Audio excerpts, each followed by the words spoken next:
dia, família! Que alegria estarmos aqui, não?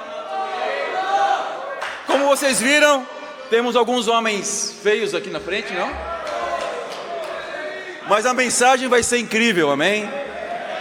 Vai ser uma série de aulas sobre o homem exemplar baseadas em Salmos 112, amém? Vamos prestar atenção, entregar nosso coração e vibrar como homens, amém? Já que aqui o papo é sério, é papo de homem, eu vou mandar real aqui para vocês.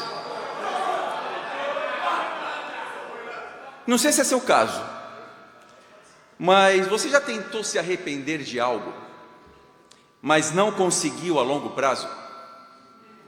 Isso acontece muito comigo também. Às vezes temos períodos de melhora, e às vezes temos períodos de baixa, e vivemos uma montanha russa, altos e baixos, como o Túlio falou, querendo comer cocô, quando estamos lá embaixo, e comendo caviar quando está lá em cima, não? Porém, lutamos com raiva. Quais são os pecados característicos de homens aqui? Raiva, impureza, materialismo, orgulho, amargura, preguiça, pereza. Esses são os pecados característicos de homens. E ainda que muitas vezes nós esboçamos alguma mudança, confessamos alguns pecados, temos períodos de melhora, criamos mecanismos práticos. Desinstala uma rede social aí do seu celular. Não, fique não sei quanto tempo sem usar alguma coisa. Ou quando está caminhando, fica olhando para o solo. O chão é o seu melhor amigo. Ou olha para cima. E criamos muitos mecanismos, mas muitas vezes esses mecanismos começam a se tornar falhos ao longo do tempo. Porque Satanás também tem mecanismos de alcançar o nosso coração. E ele é muito astuto. Ninguém aqui é capaz de entender o que está na cabeça de Satanás. Ninguém aqui é mais esperto que Satanás. Todos estamos numa luta brutal. Amém? E o meu tema de hoje é o homem exemplar no temor de Deus. Eu acho que esse título já responde o que nós precisamos para termos um arrependimento eficaz. O verdadeiro temor a Deus, um temor de homem. Vamos explicar hoje, vamos destrinchar na Bíblia o que é esse temor a Deus, amém? Pelo tema, você sabe já o que fazer para ter um arrependimento eficaz. Temor a Deus. Provérbios 16, versículo 6.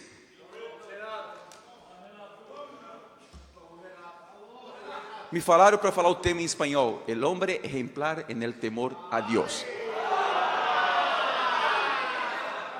Agora sim, não? Agora entenderam.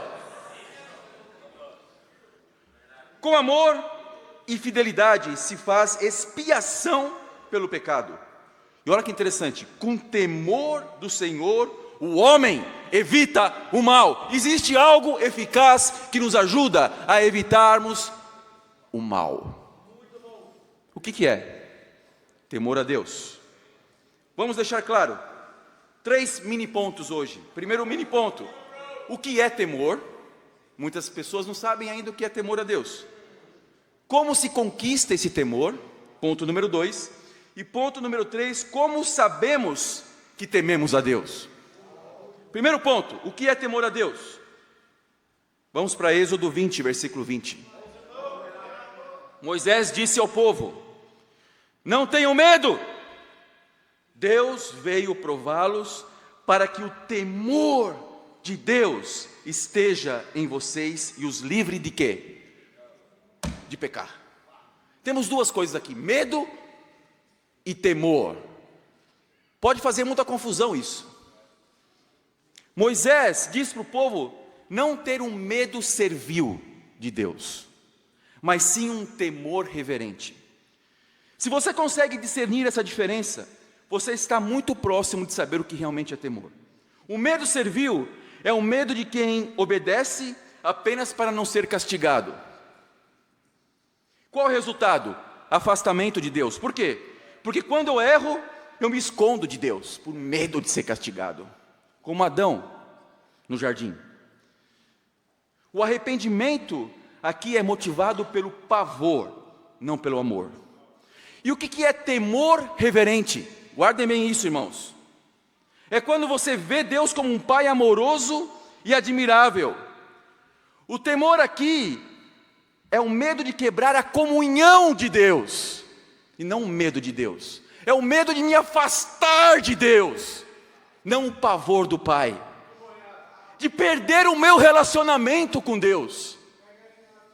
Quando eu não quero a todo custo perder meu relacionamento com Deus e faço qualquer coisa para me aproximar de Deus, ainda que eu erre, eu tenho temor.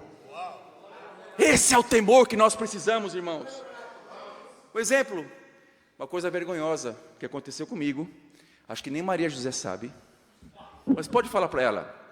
Talvez existam alguns homens fofoqueiros aqui, não? Bom, fofoqueiros, mas se é homem ou não, não sei, não? Porque as duas coisas não batem muito bem, né? Ou você é fofoqueiro ou você é homem. Eu repeti 2 vezes de ano, 4ª e 5ª série, 2 vezes. E por que eu repeti de ano? Porque meus pais pagavam a faculdade. A faculdade não, a escola. E eu estava muito acomodado. Acordava tarde, não estava muito compromissado, sabe? E não queria muito me sacrificar por conta disso. Até que algo aconteceu na minha vida. Meu pai morreu, quando eu tinha 14 anos. Daí eu vi a minha mãe trabalhando, costurando roupas, se esforçando para me manter na escola. Uau, isso quebrou meu coração.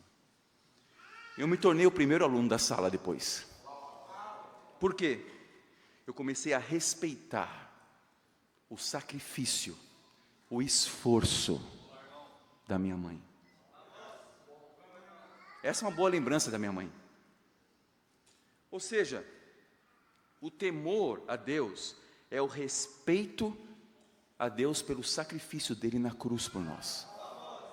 Quando você entende isso, depois vocês podem ver isso em 1 Pedro 1, do 17 ao 19, lá fala que para nós nos portarmos com temor por causa do sacrifício da cruz, não é por conta de nós mesmos. Então, irmãos, o que é temor a Deus? É o respeito, a reverência por um sacrifício muito grande que foi feito por nós. Ponto número 2, rapidinho. Como conquistamos esse temor então, ok? Já sei o que é temor, já sei a diferença do temor reverente de ser ter um medo servil.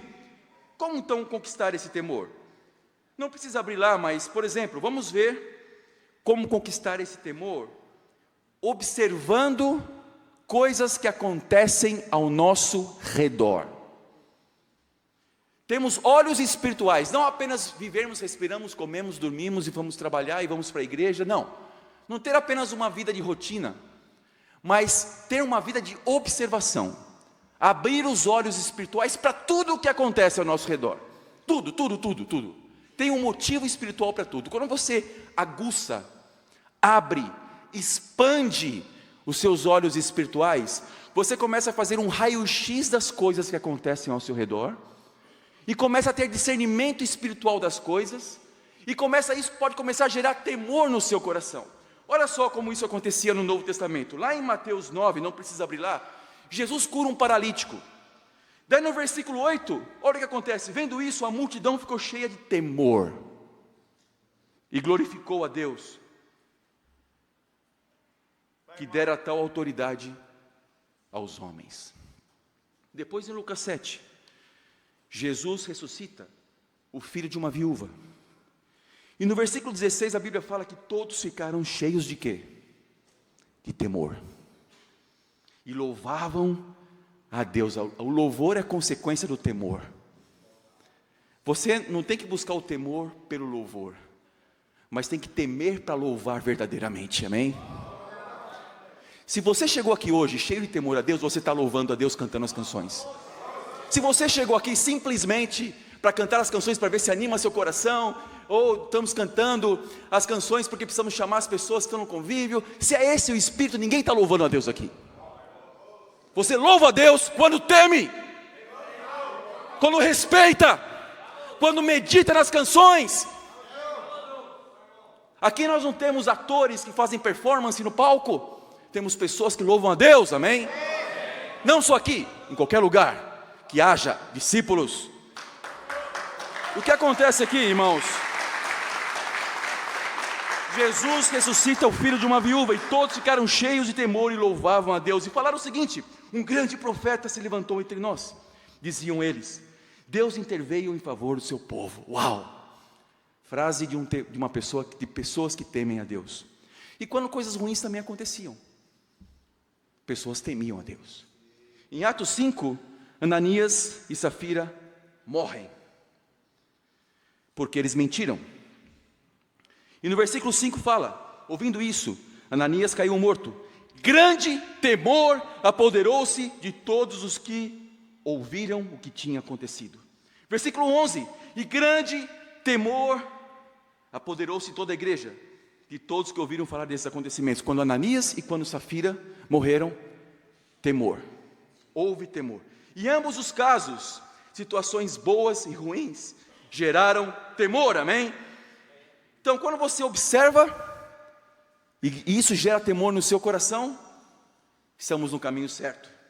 Se for coisa boa, batismos, envio de missões, conquista de um emprego, namoro começando, nós vibramos, nós comemoramos, mas isso gera temor no seu coração. Se não gera temor, vai gerar orgulho, risco de ficarmos orgulhosos e achar que merecíamos. Ou quando uma coisa ruim acontece, irmãos caindo da fé, poucos visitantes, um diagnóstico ruim de saúde, ou os bate-papos não muito bons, etc. Isso gera temor. Oramos, jejuamos, mas gera temor. Se não gera temor, corremos o risco de ficar com amargura, revolta, frieza, vontade de pecar também. Como vimos nas escrituras, o temor nasce quando observamos, quando as coisas acontecem. E para terminar, irmãos, o terceiro ponto, não precisamos ler a escritura porque é uma escritura bem conhecida. Como sabemos que isso gerou temor no seu coração? Como sabemos que você tem temor? É só abrir em Atos 2:43.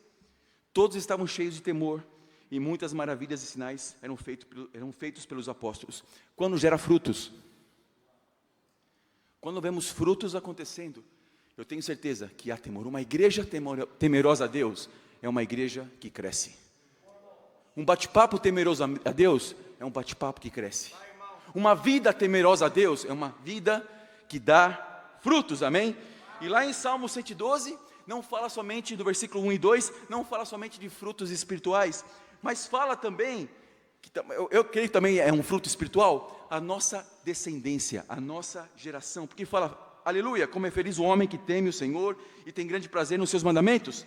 Seus descendentes serão poderosos na terra, serão uma geração abençoada de homens íntegros, são nossos filhos físicos e espirituais.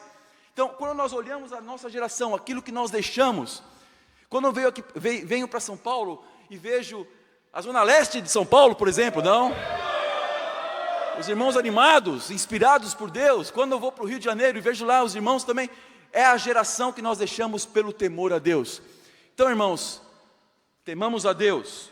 E o desafio é o seguinte: toda vez que você estiver prestes de pecar, você sabe quando, na hora mesmo, faça uma oração corajosa. Isso tem me ajudado bastante, porque eu quero pecar com todo o meu coração, mas se eu faço essa oração, eu não fico mais com cara de pecar. Qual é a oração? Peça perdão a Deus em misericórdia por esses pensamentos na hora. Isso vai gerar temor no seu coração, e a Deus sejam dadas as glórias, amém.